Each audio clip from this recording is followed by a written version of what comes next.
Hello student, स्वागत है आप सभी का आरवी ट्यूशन क्लासेस के यूट्यूब प्लेटफॉर्म पर। दोस्तों, आज की इस वीडियो में हम इलेक्ट्रीशियन ट्रेड थ्योरी का चैप्टर नंबर 14 का वीडियो नंबर 4 देखने वाले हैं। जैसा कि आप जानते हो, इससे पहले मैंने आपको 3 लेक्चर्स प्रोवाइड कर दिए हैं। अगर आपने उन वीडियोज़ को नहीं देखा है तो आप प्लेलिस्ट में जाइएगा, वहाँ पर आपको वीडियोज़ मिल जाएंगी एंड वहाँ से जाकर आप सभी लेक्चर्स को कवर कर सकते हो। तो जो भी स्टूडेंट्स रेगुलरली वीडियोस को देखते हैं उन्हें पता होगा कि हमने लास्ट क्लास में क्या क्या डिस्कस किया था, किन चीज़ों के बारे में पढ़ा था। हमने जो है मल्टीमीटर के बारे में पढ़ा था कि मल्टीमीटर क्या होता है, ये कितने टाइप का होता है ना। वाट मीटर क्या होता है, ये कितने टाइप का होता है, वगैरह वगैरह। ये सारी चीज़ें हमने लास्ट क्लास में डिस्कस की थी। आज की इस वीडियो में हम एनर्जी मीटर के बारे में बात करेंगे कि ये एनर्जी मीटर क्या होता है, इसका क्या यूज़ है ना।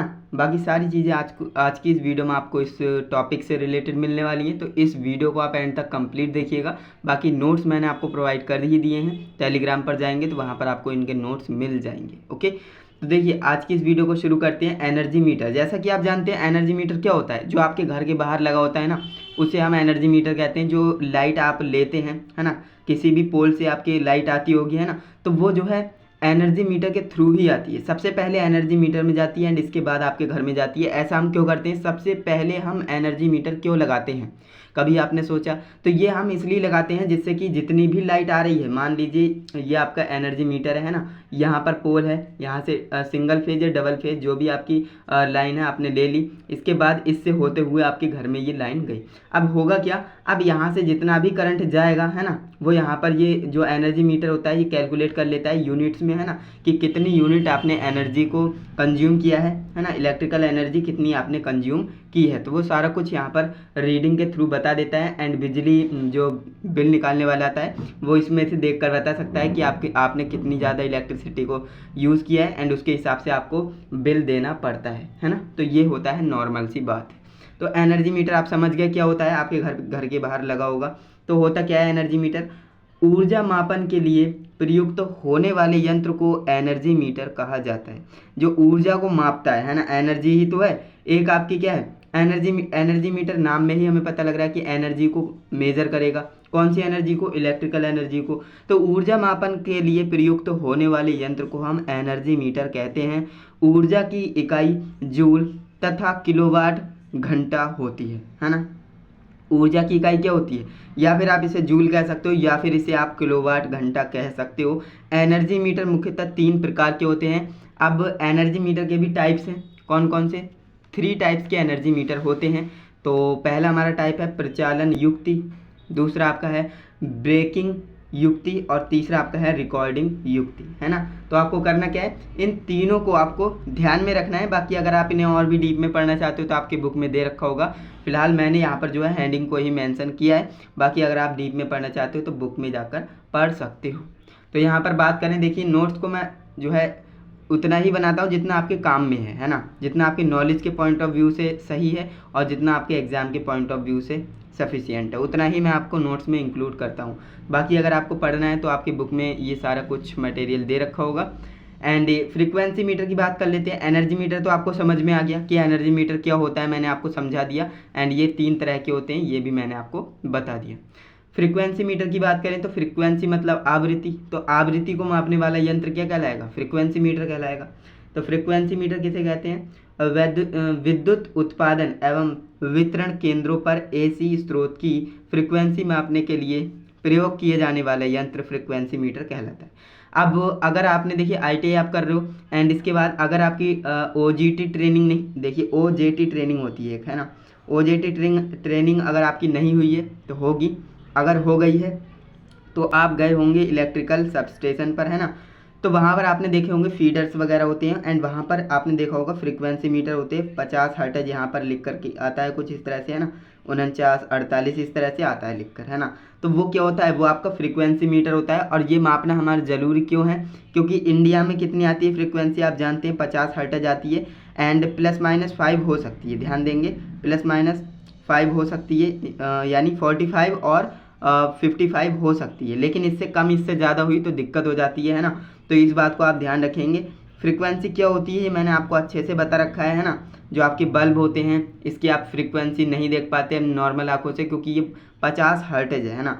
1 सेकंड में 50 बार बहुत ज़्यादा हो जाती है ना, 1 सेकंड में 50 बार जो है साइन वेव मैंने आपको बता रखा है चैप्टर में, है ना, तो आप समझ जाएंगे उस चैप्टर को पढ़कर। तो ये आपको समझ में आया कि इंडिया में जो है 50 हर्ट्ज की फ्रीक्वेंसी होती है। तो कह रहा है कि विद्युत उत्पादन एवं वितरण केंद्र पर एसी स्रोत की फ्रीक्वेंसी मापने के लिए प्रयोग किया जाने वाला यंत्र फ्रीक्वेंसी मीटर कहलाता है। यह यंत्र अनेक प्रकार का होता है, यानी इसके भी कुछ टाइप्स होते हैं, तो जो यहाँ पर मैंने लिख रखे हैं। रीड प्रकार का फ्रीक्वेंसी मीटर, दूसरा आपका है विद्युत डायनामिक फ्रीक्वेंसी मीटर, तीसरा आपका है मूविंग आयरन फ्रीक्वेंसी मीटर, चौथा आपका है इलेक्ट्रॉनिक फ्रीक्वेंसी मीटर। तो ये कुछ इसके टाइप्स हैं, है ना, इसे आपको ध्यान में रखना है। एंड इसके बाद हमारा नेक्स्ट टॉपिक स्टार्ट हो जाता है जो कि है पावर फैक्टर मीटर। अब ये पावर फैक्टर मीटर क्या होता है, तो इसे आप समझिए कि आखिर ये क्या है। हम जानते हैं कि सिंगल फेज अथवा 3 फेज एसी परिपथ में पावर फैक्टर की गणना करने का जो सूत्र है उसकी सहायता से किया जाता है। यानी कि यहाँ पर जो है सिंगल फेज का ये फॉर्मूला होता है और जो आपकी 3 फेज सिस्टम है उसका ये फॉर्मूला होता है। फॉर्मूला मैं आपको दिखा देता हूँ। देखिए ये तो बात क्लियर है कि आप एसी में ही करेंगे, है ना। डीसी में मैंने आपको बताया क्या होता है, P बराबर VI होता है, और 3 फेज एसी में क्या होता है, P बराबर VI cos फाई होता है। तो cos फाई क्या है, मैंने आपको बताया था पावर फैक्टर है ना। तो पावर फैक्टर का ये फॉर्मूला होता है cos फाई बराबर W/E/I। ये आपका सिंगल फेज के लिए होगा। 3 फेज के लिए cos फाई बराबर W/√3 EL/IL होगा। ये आपका फॉर्मूला हो जाएगा। क्लियर है, इन दोनों फॉर्मूले को याद रखेंगे।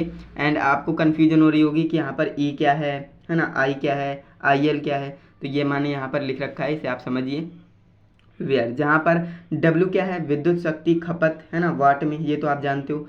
E बराबर क्या है, E बराबर है सिंगल फेज स्रोत वोल्टेज, है ना, वोल्ट में, ये किस में होगा, वोल्ट में होगा। और जो आपका I है वो क्या है, सिंगल फेज लोड करंट है, एम्पियर में होगा। ये आपका EL क्या है, 3 फेज लाइन वोल्टेज, ये आपका वोल्ट में होगा। और IL क्या है, 3 फेज लाइन करंट, ये हमारा एम्पियर में होगा।